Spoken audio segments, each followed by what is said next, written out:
Well, hello everyone. It's a pleasure to be doing a talk for you all in this new world of online recordings. I am Beatriz García, based at the University of Liverpool, and I will be talking to you about the work I have developed researching the impact of the European Capital of Culture program with a special focus on the experience of Liverpool as host of the title and also as a city that we have been able to observe and document for the last 10 years in terms of the long-term legacy of the initiative. I believe you have had other talks where the initiative has been discussed, but just as a basic reminder, this is, of course, a program that started in 1985, run by the then European Community and now European Union, and it has developed for more than 30 years, becoming one of the most important cultural initiatives within the EU.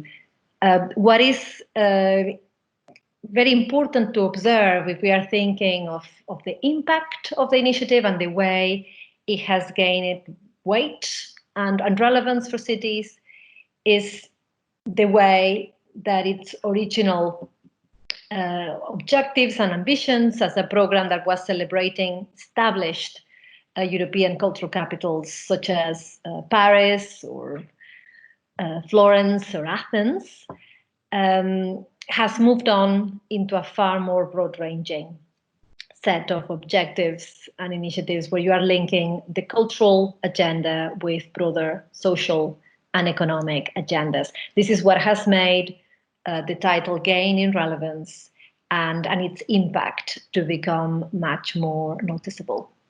So here you have some examples of the way the initiative has developed, especially since year 2000, and the way that its linkage between the cultural economy, between cities and regions, between the agendas to run an event and the agendas to transform a city physically or in terms of infrastructural development have progressed over time. And you have also some examples of the cities that are considered reference points for this.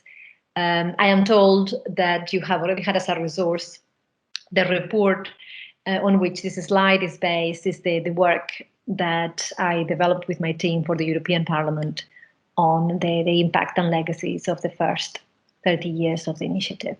So let me share with you a discussion around the kinds of approaches to impact assessment that have been developed in the context of this program, starting with the broad framework that was discussed within this report for the European Parliament that looked into the first 30 years of the initiative.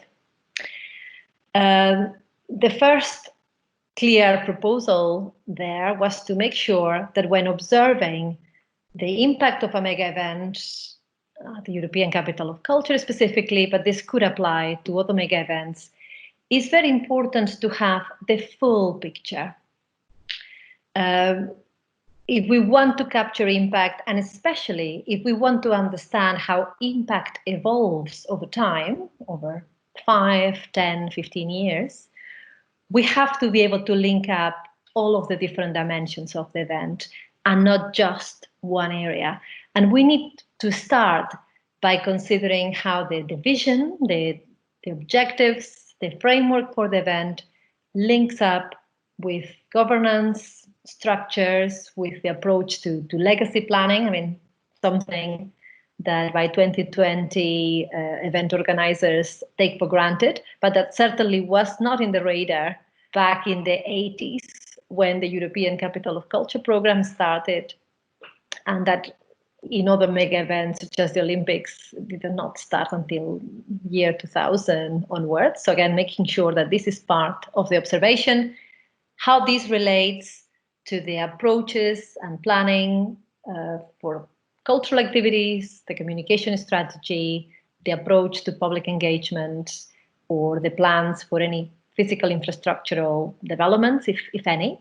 So only then, after seeing these different dimensions, we can understand the kinds of impacts that emerge. So a lot of my work with my team has been precisely about identifying impacts, but making sure we can contextualize them. So let me share with you some of the findings, starting with the way we observe has been the European Capital of Culture program and its development over more than 3 decades. So what has become a shared transformation and updates in the program, in its approach to delivery. So what by 2020 is clear is that it's a program that has become far more professionalized, and that this is apparent in the way different cities have developed their vision to transform the city, understanding that this is an event that is not operating in isolation, but that should link to broader strategies, urban strategies for development across cultural, social, economic agendas, etc. How most cities, and you will see Liverpool is certainly a good example of this, most cities have understood that these kinds of events can be a platform to facilitate cross-sectoral collaborations. So identifying partners that at times have struggled to work together or sit around the same table.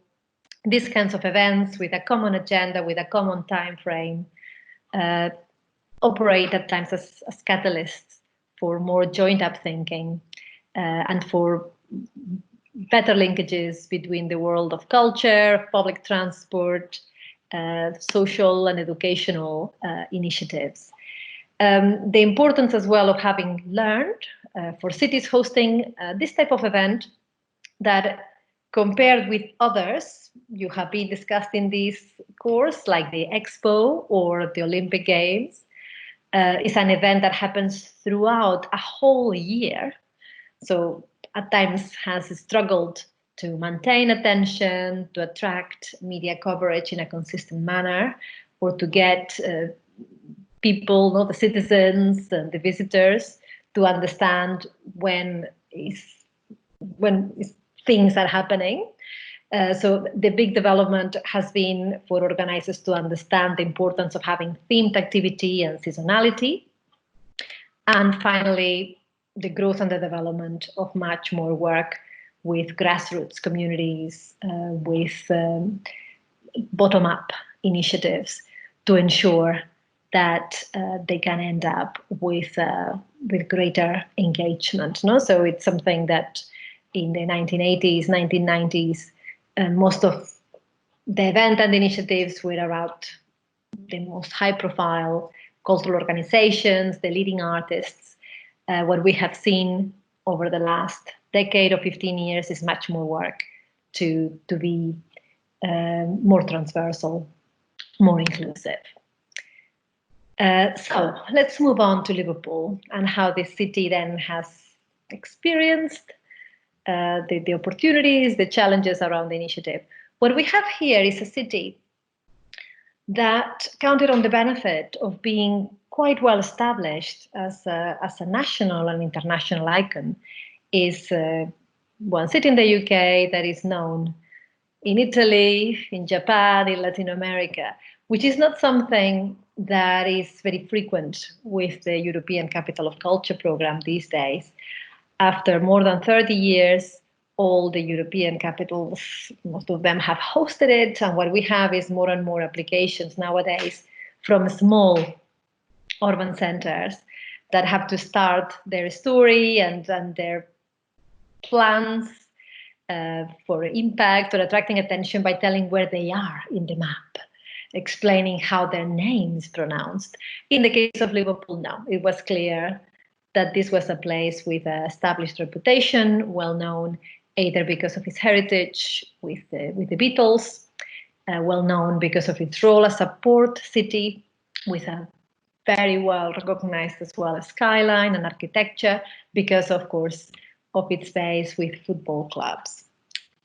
The other side of the situation for Liverpool is that it was also a city with a real and serious problem of reputation. especially within the rest of the UK and in the south. It's a city that was associated with unemployment, with all kinds of issues, with violence, with crime. So hosting the title of European Capital of Culture was seen as a very important opportunity for the city to update its story, to change perceptions, and from an international point of view, to go beyond the topics or the nostalgia, to talk about what was contemporary about Liverpool and its moving and constantly evolving cultural offer. The European Capital of Culture program was branded around the 08 sign, the kind of short arrangement on the 2008 year.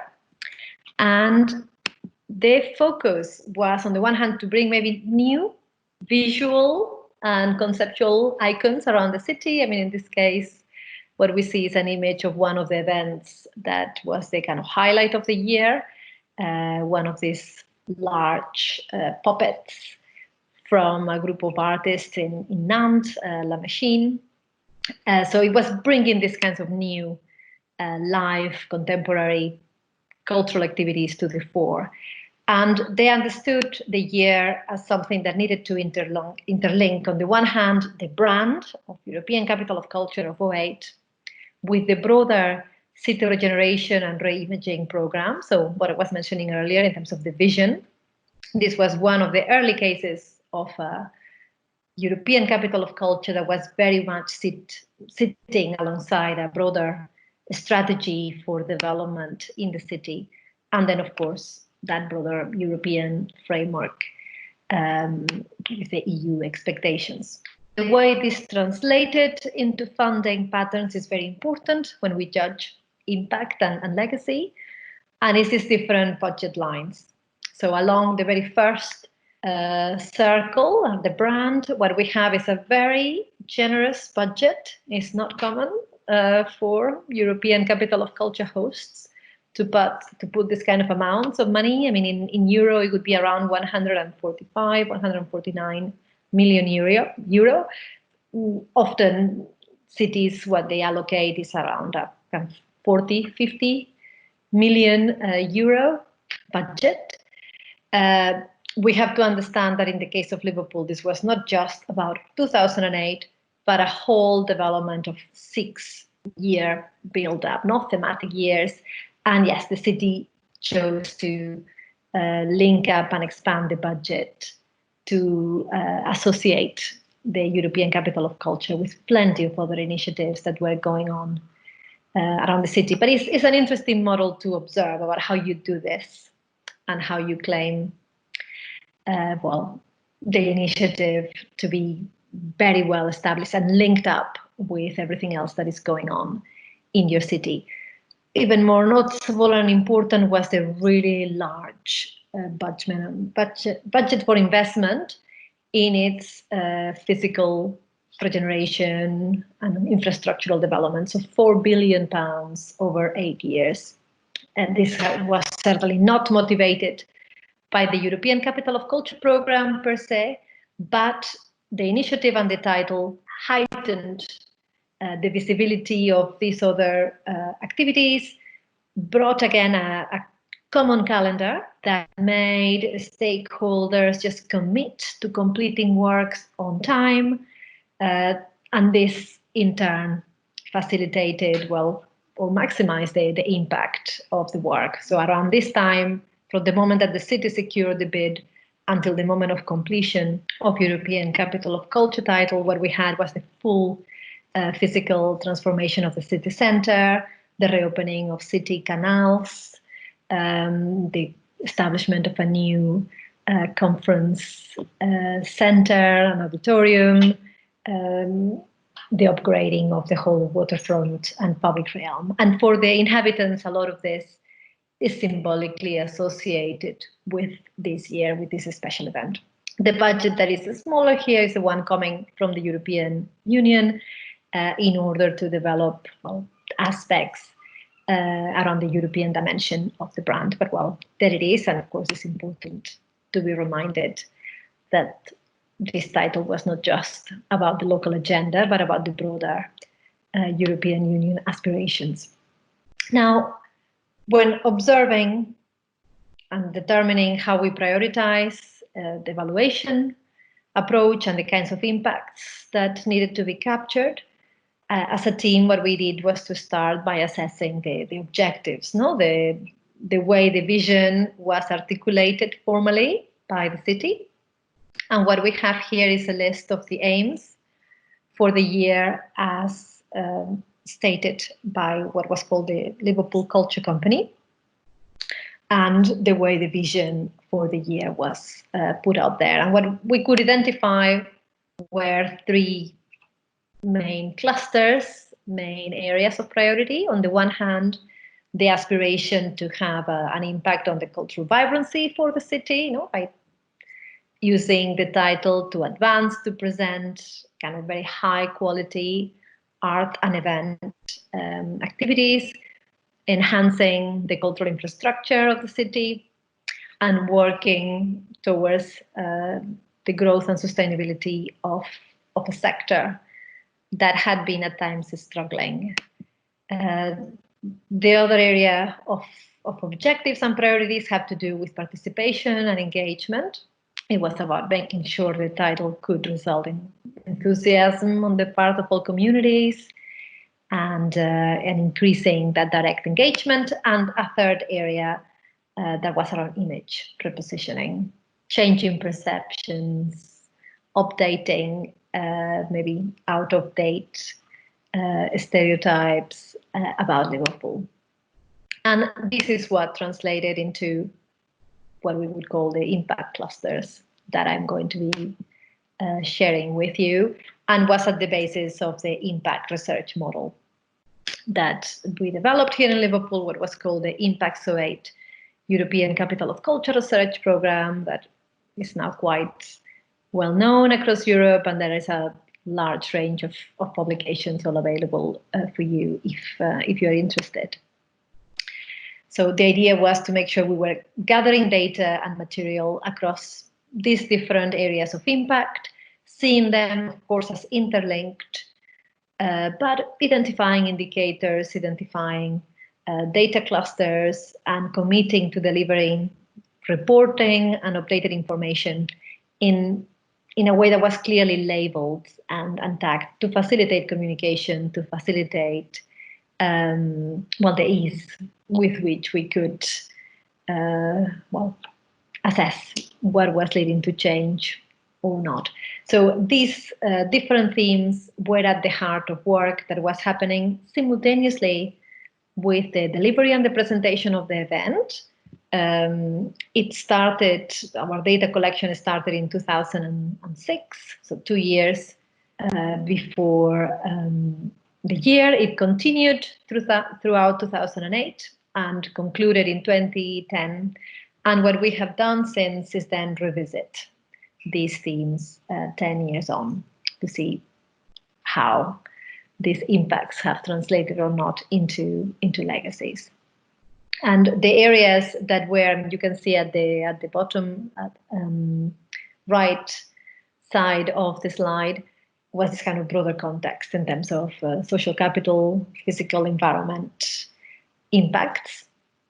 We did some work on those areas, but the most dominant ones were the 5 at the top, given that they were also the leading priorities for the city in the way they were presenting their aims and objectives.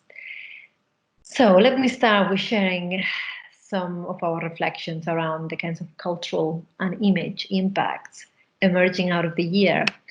And I will start by referring to the most dominant findings when we talk about the program at large, this kind of first 30 years of the initiative, and then see specifically how this applies to Liverpool.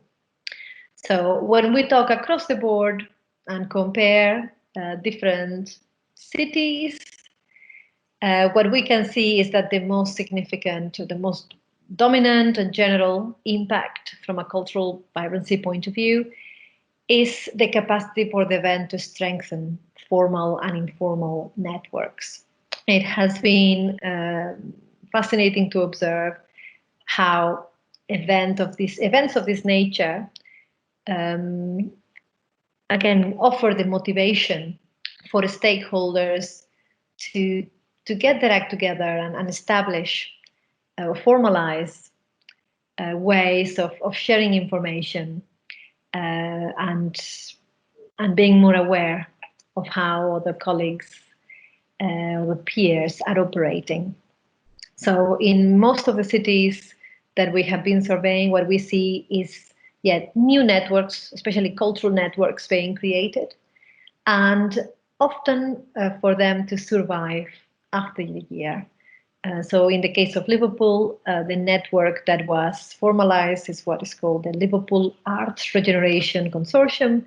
And the fact of them operating and having a visibility as a joined-up group has in turn had all kinds of positive effects, making it much easier for them also to liaise with representatives from the tourism agencies, the local authorities, other business leaders, or the universities even. The other impact, where we have lots of material, and this is discussed in more detail in this European Parliament report that I mentioned earlier, is how it opens up possibilities for new types of collaborations. These kinds of events obviously rely on the transversal and getting a bit outside of the box, identifying partners that maybe groups had not seen a reason to work with before. Obviously, the development of new types of work, and importantly, raising the capacity and ambition of the cultural sector, especially for smaller cities. This kind of title can offer a real push just to think bigger, to think broader, and demonstrate value, which obviously in some cases is maintained afterwards, so years later. In other cases, it might not last beyond the event year.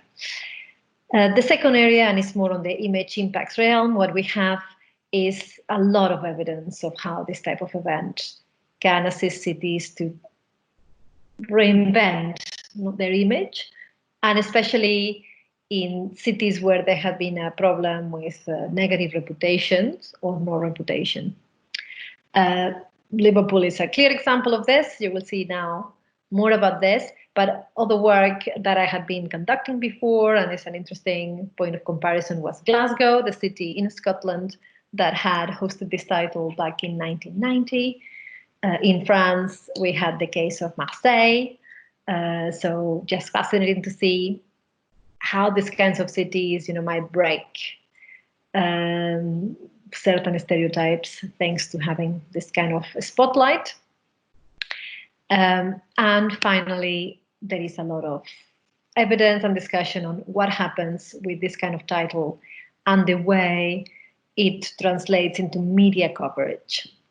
And one area, this is very technical, but it's interesting to observe this, is that as the title has become more and more known, and especially since it's seen as being more significant or more relevant for cities, from the moment that it is possible to prove its economic and social impact beyond the kind of pure cultural or artistic impacts, what we see is a growth in interest from the media and an interest in covering stories about the title, not just during the year itself, but also before and after.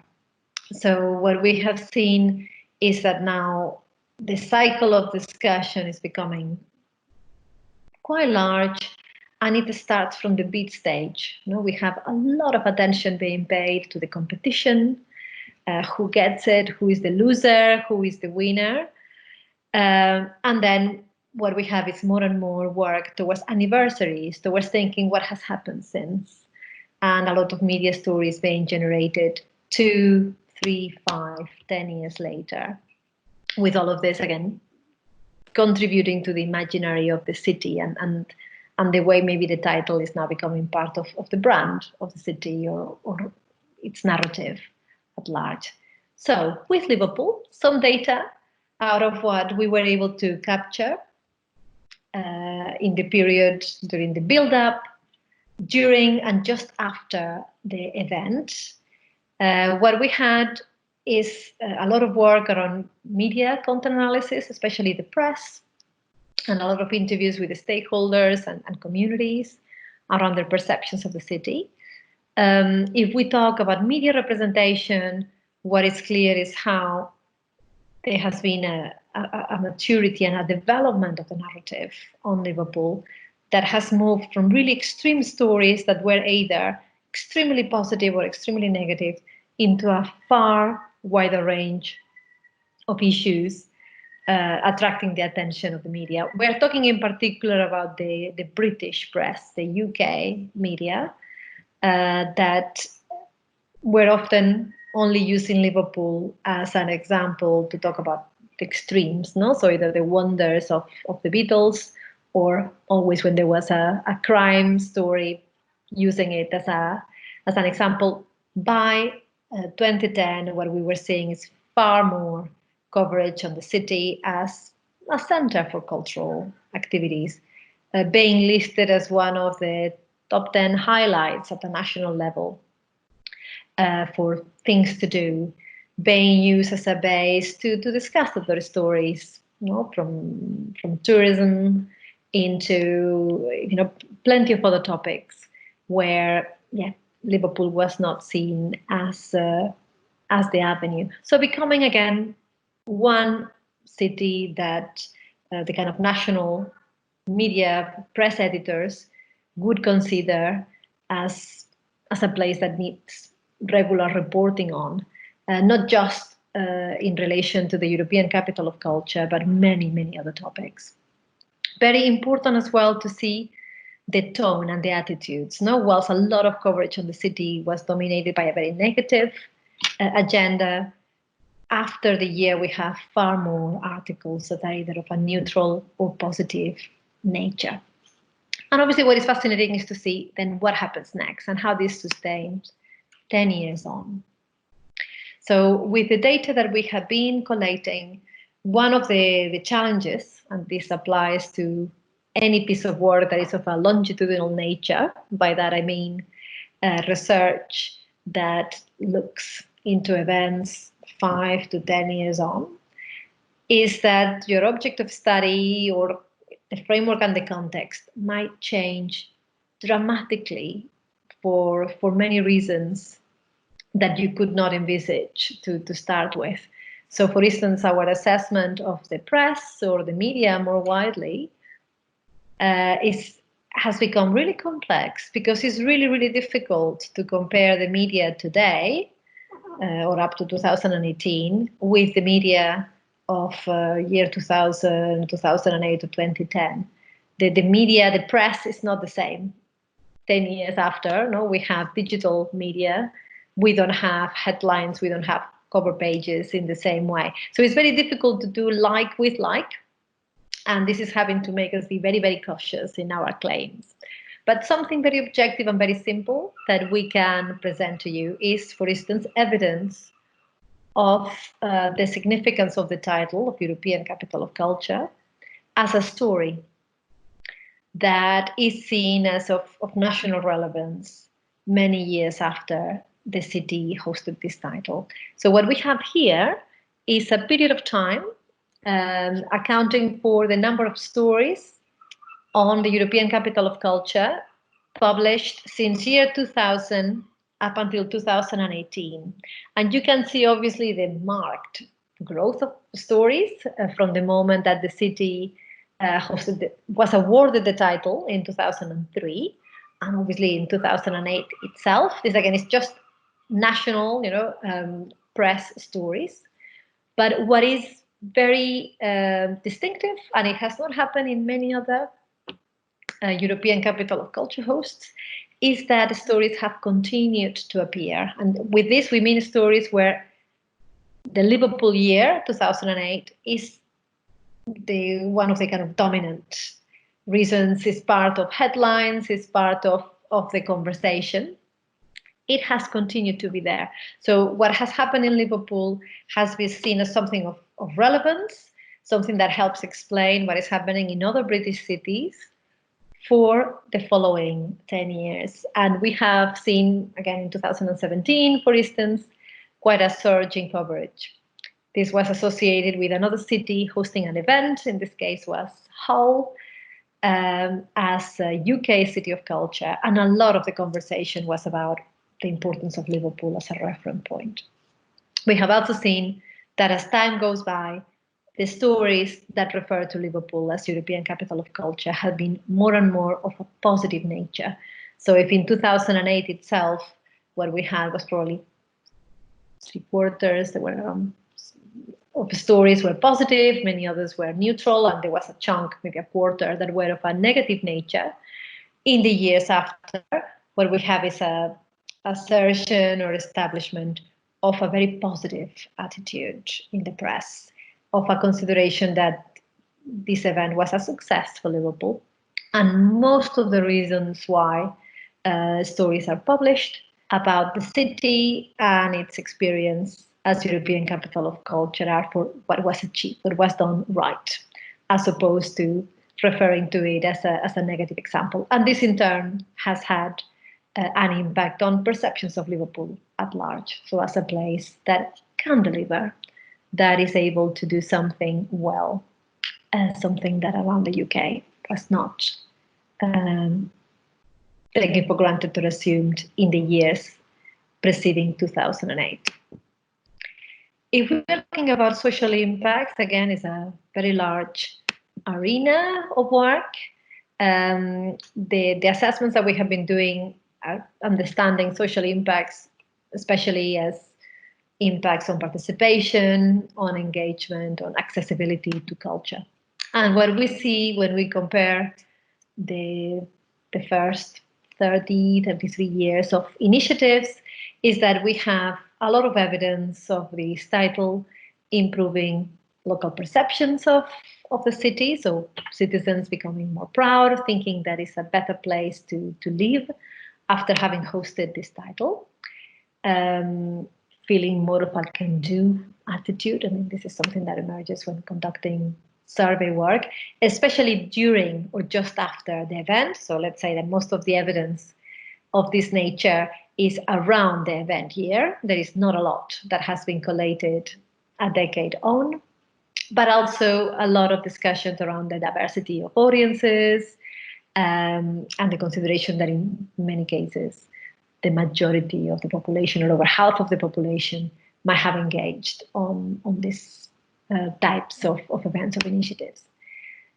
Now, with Liverpool, what we were able to prove and document back in 2008 and up until 2010 was precisely that, that the majority of over 60% of residents claimed or to have attended at least one event, paid a ticket, be there present with a large public spectacle, that many of the communities involved of this represented the different ethnic communities and socioeconomic groups, as well as young people. Again, something that had been a struggle to prove in a place like Liverpool, that is a very poor city with very divided communities. The volunteering approach, so the fact that there was a lot of interest by citizens to be part, to participate and to help in the delivery of the event. And yes, there were some evidence to suggest that there was growth in cultural engagement in terms of visiting attractions, attending museums, etc., etc. Now, what is trickier is to see how this evolves in the decade on. And what I feel is important to share with you, if you are interested in understanding kind of long-term impacts, is that we have been working with my team at the University of Liverpool and at the Institute of Cultural Capital on assessing the patterns of attendance into museums, into theaters, into other public events. We were trying to see whether this kinds of statistics, the ones that you see on the bottom left, in terms of growth in cultural engagement, whether it's something that we could see was maintained or developed over time. And I have to say that that is not something that is easy to prove. So, for instance, in Liverpool, we don't have obvious, clear-cut evidence suggests that a European capital of culture, there is a growth in attendance at museums or at theatres. There is some growth with museums because there are also new museums in the city, but it's not something that we see across the board. What we can see, however, is a long-lasting impact on the way people feel about their city and their willingness to contribute, to be champions for Liverpool, to maybe volunteer, to have a stronger sense of citizenship. So very powerful evidence emerging through focus groups conducted across the city in many of the really poor neighborhoods in Liverpool. And interesting to see the way memories of the year and the impact on people and on their way of feeling part of their own city. So you have here this couple of quotes from representatives from one of the communities, just indicating, for instance, you should not underestimate what people got from the European Capital of Culture at a personal level. So I got my city. I am from Liverpool, but I did not have the awareness that institutions, cultural institutions, in the case like Tate, belongs to me, that the galleries belong to me, and that amazing art belongs to me. So have been able to see how the fact that there were very high levels of engagement and participation in events and institutions that maybe many people were seeing as out of their comfort zone. Many people that went and felt maybe comfortable for the first time to be at the Tate Gallery, to attend a theatre performance, that made them think, okay, this is actually something that is mine. I'm very happy that Liverpool has this kind of high-end, high-profile, great quality art offer. So it's something that, again, we're able to capture so many years on. And what we're trying to see is how this would compare with other city experiences, not how general that is as a feeling, as a long-term social impact. From the economic point of view, the most dominant type of evidence has to do with tourism, so the impact of these events on tourism trends, and the way that either the volume of expenditure and the volume of visits develops in the medium to long term. And what we have is two types of experiences that are the most dominant. On the one hand, cities that see a rise, a growth in tourism visits from the moment of being awarded the year and during the year itself, but that this is immediately followed by a drop. You know, when there is not the event, the attention moves elsewhere. So it's very common to see those kinds of trends. It's just a peak and then it goes down. Although in some cases cities see going forward progressive growth. In some cases we can prove that this is due to those cities developing more strategic approaches to city promotion. In some cases we can see that this is thanks to the learning that was developed alongside the year.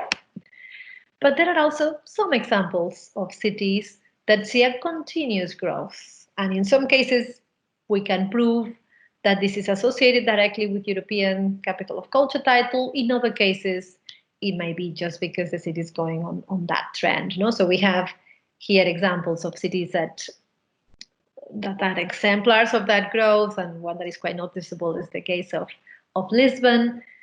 It's unclear whether this is because of the success in the way they delivered the European Capital of Culture year in 1994, or whether it's just an indication that Lisbon was becoming really strategic in its approach to positioning or repositioning, and it's just more an indication of really very strong way of using its cultural and creative industries and its tourism offer, with the Capital of Culture being just one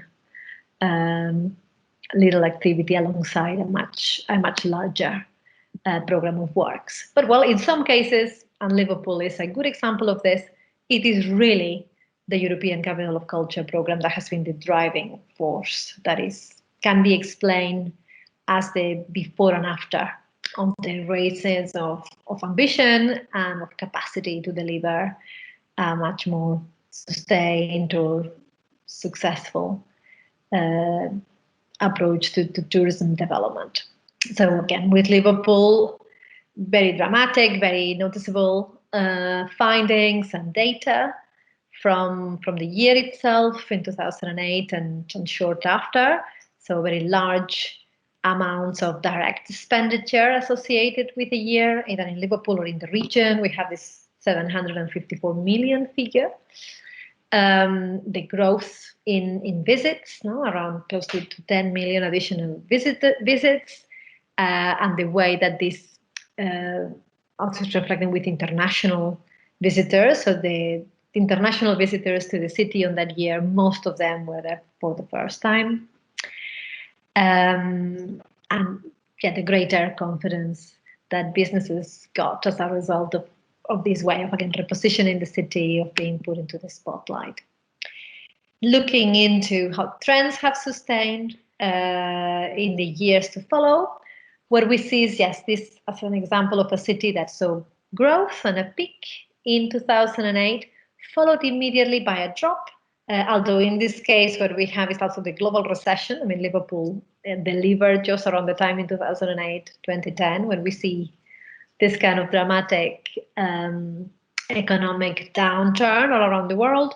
But this is followed by a progressive growth and an upward trend that has continued on. I mean, here we have the direct comparisons up until 2014, but we are just getting more data that takes us up to now, 2017, 18, and this continues going upwards.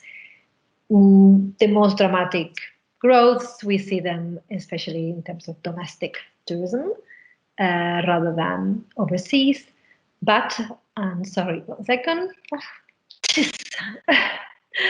What we see as well is this original growth that was fueled by the international tourism.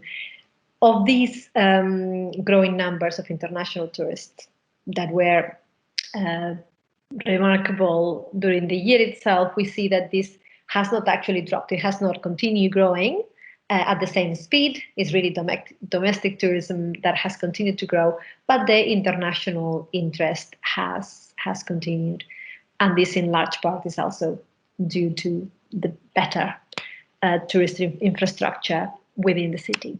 So again, overall, we have a range of examples of evidence of sustained impacts, in particular in what comes to the tourism interest and offer. Other areas are a bit more complex to prove, and what I was mentioning earlier regarding attendance at museums, so participation in culture, it continues to be something that brings a big question mark around it. We don't see that it's possible to prove direct linkages in the long term, but we have to keep comparing and seeing how much this is country specific or it happens across the board.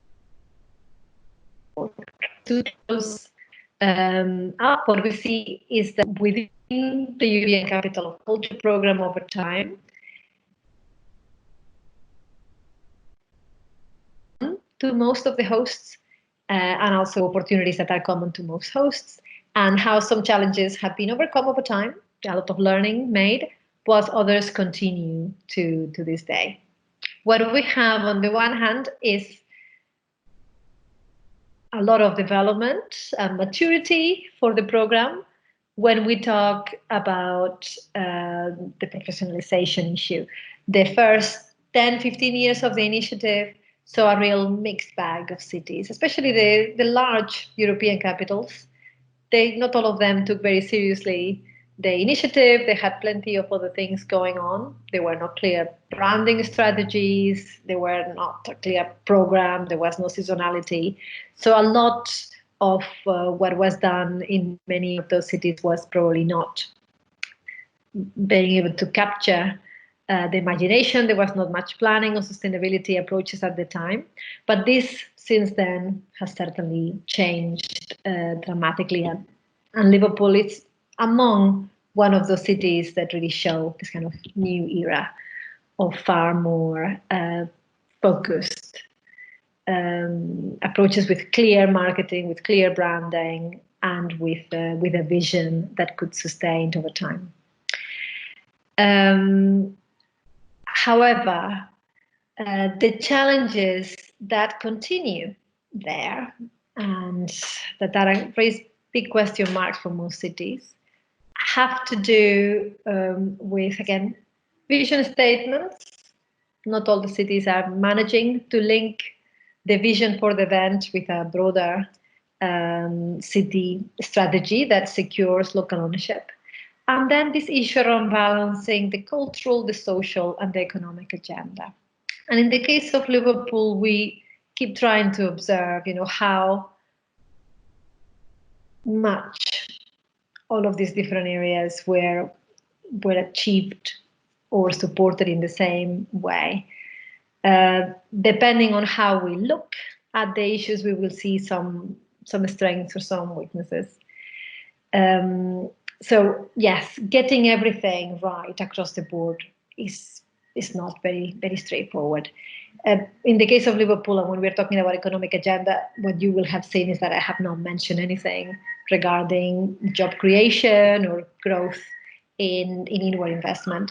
These are areas that are not very clear. It's really the tourism agenda that has developed the most.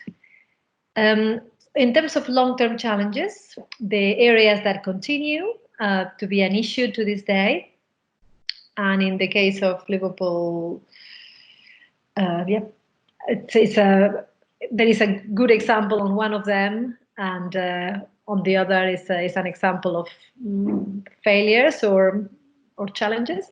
On the one hand, we have the European dimension.